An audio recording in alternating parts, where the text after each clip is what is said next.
แล้วเธอเห็นฉันนั้นเป็นตุ๊กตาบาร์บี้จักรจีมุสลิมแล้วชอบใครก็แต่งอย่างนั้นโทษเด้อเสียงร้องกูว่าเป็นงัวแม่ม้านออกลูก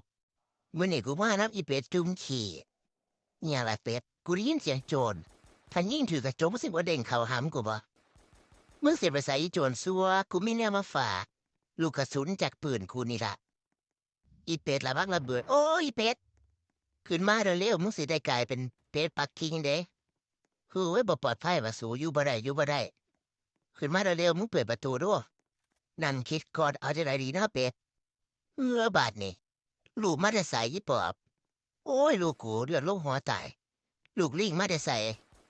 นี่ล่ะกูจ้อมตาคำเมื่อล่ะกูตั้งทองแล้วเห็นบ่บ้านมันก็สมบูรณ์ดีไรอีเป็ดนี่ออดข้าวโพดขึ้นทั้งกับเบื่อบ่นี่เกิดมากูกับหัวแต่เคยเห็นนี่ล่ะเดี๋ยวกูหาเนี่ยมาตัดหญ้าก่อนโอ้ยเอาเครื่องดูดฝุ่นแม่กูตัดหญ้าบ่นี่สมองมึงตีลังกาแล้วบ่อีปอบผู้ใดบ้า